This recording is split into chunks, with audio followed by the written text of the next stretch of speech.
Hey everyone, today we're looking at my favourite survivor builds of the year. These builds include a variety of playstyles and aim to make use of some of the perks that released this year. The Friends Till the End build, Object of Obsession, Scene Partner, Fogwise, and Alert. This build is a build that tries to make the killer become obsessed with you. It starts out with Object of Obsession, a perk that reveals your aura to the killer every 30 seconds, but also allows you to see them whenever this happens. It does require you to be the obsession though. Each time the killer reads your aura, you also see theirs. Scene Partner is a perk that makes you scream when looking at the killer and in their terror radius, revealing their aura for 5 seconds and subsequently activating Object too. There's a 50% chance you'll scream again after this also, triggering the same effect. Fogwise means that even when working on a generator, you can activate Object some more. Fogwise reveals the killer's aura whenever you hit a great skill check on a generator. Finally, Alert activates whenever a killer kicks a pallet or a generator. All of this works to see the killer's aura all the time,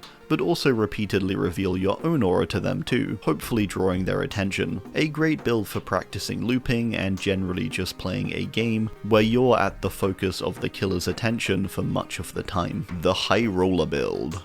Dramaturgy, Autodidact, For the People, and Slippery Meat. This build is all about high risk, high reward. It's a really fun build and makes for lots of interesting gameplay moments and forces you out of your comfort zone. It begins with Nicolas Cage's perk Dramaturgy that can have a number of different effects when used, first providing a speed boost, then a random second effect. You can get exposed, gain another haste boost, or get a random item. This is nice and fun and a bit of a gamble of a perk. Autodidact is second and a perk that makes healing high risk but high reward. It's a perk that regresses heals for your first 2 skill checks hit. Each time you hit a skill check though, it increases the heal bonus by 15%, moving from -25% at 0 stacks to +50% at 5 stacks. It makes healing considerably faster when fully active, but delays the game a lot in the early stacks. Next is For the People. This is a perk that lets you instantly give someone a health state, injuring and breaking yourself in the process. A fun and risky perk. Finally, Slippery Meat is a perk that gives you a few extra chances to self-unhook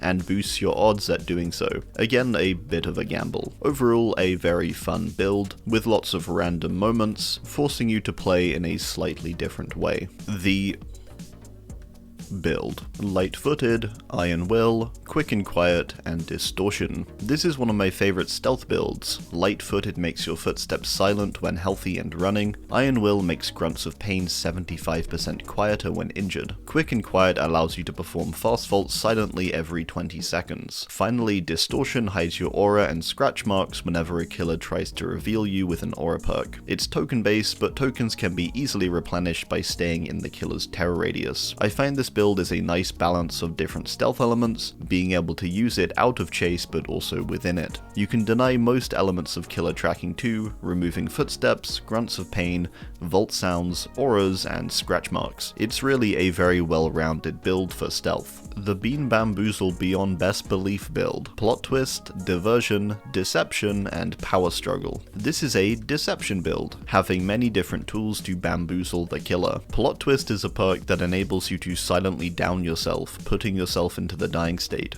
This can be used to generally confuse the killer, but also has potential to work mid-chase to hide. Whilst doing this, you can also fully recover and heal to being fully healthy after doing so, making it a genuinely strong pick too. Next is Diversion, a simple deception perk that charges when in the killer's terror radius, allowing you to throw a pebble to distract the killer. Deception can be used in chase, and allows you to make lockers flop open as if you'd entered them. It subsequently removes your scratch marks for a few seconds too, allowing you to sneak away and hopefully bait the killer to open the locker. Power Struggle finally is a curveball perk, and one that killers often fall for due to its lack of use. This perk allows you to drop a pallet on the killer and save yourself whilst being carried, so long as your wiggle progression is at 15% or more. Overall, this is a fun build to just bamboozle and surprise the killer in a variety of ways, confusing them and making bizarre things happen in game that rarely do. The Weaker the Stronger build. Made for this, Dead Hard, Resilience, and Desperate Measures. This build is one that works well when things are going really badly.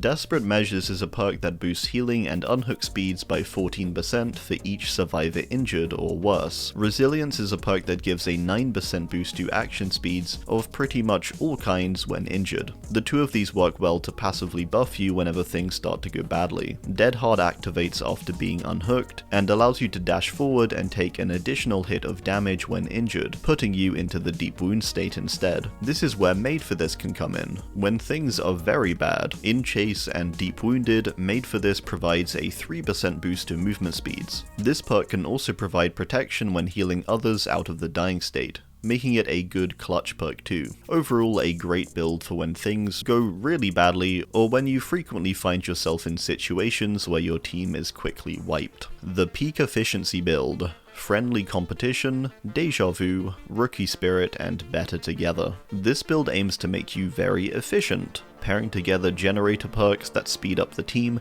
and provide you with valuable information. Friendly Competition is a great passive perk that will give a nice and simple 5% bonus to generator repair for 75 seconds after completing a gen with someone. This means even if you split up, you're both progressing the game just a little bit more. Deja Vu reveals the 3 closest together generators at the start of the match, and these gens go 6% faster when worked on. Another nice small bonus, targeting the most important gens. The last 2 perks aim to get you information on which gens need working on, and providing information to others when you're on a gen. Rookie Spirit activates after hitting 3 skill checks, and will reveal the auras of all regressing generators. Better Together, your generator aura is shown to those nearby, and you'll see the auras of every survivor whenever a survivor is downed within 32 meters of you. Overall, it's a great build for efficiency, whilst not being entirely dull and just focusing on percentage stacking. The Traaaps build.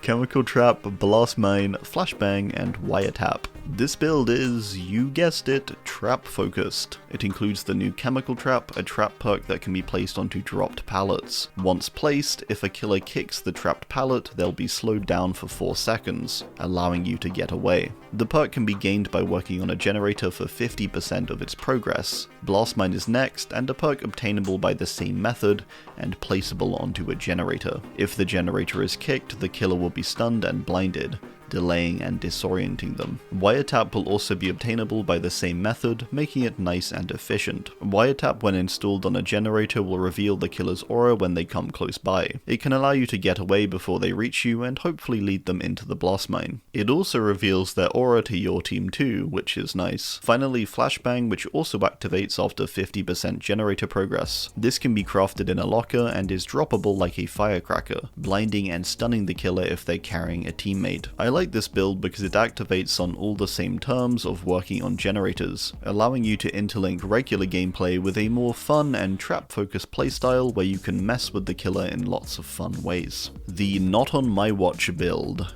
Background Player, Babysitter, Unbreakable, and Deja Vu. This build aims to stop all methods of potentially messing up the match. You can more easily get flashlight saves with Background Player, stopping hooks. You can distract killers and give a boost to teammates with Babysitter to stop tunneling. You can deny slugging with use of Unbreakable. Finally, you can stop a 3-gen from happening by doing the highlighted gens of Deja Vu. Background Player provides a 200% boost to movement speed when a survivor is picked up, allowing you to easily get into position for a save. Babysitter activates when unhooking a teammate, providing them with a boost to their movement speed, and suppressing pools of blood and scratch marks. You'll also see the killer's aura, making it great for anti-tunnel. Unbreakable simply lets you recover from the dying state fully, and do so slightly faster, great for stopping slugging. Finally, Deja Vu lets you target the best 3-gen at the start of the match, revealed by an aura, repairing the specified gens faster than usual. Together, these perks counter most of the issues you might run into when facing any given killer, such as camping, tunneling, slugging, 3-gens, and so on. Alright, well, that's gonna do it. I do hope you enjoyed, and let me know your favorite builds of the year too down below. Thanks, and goodbye.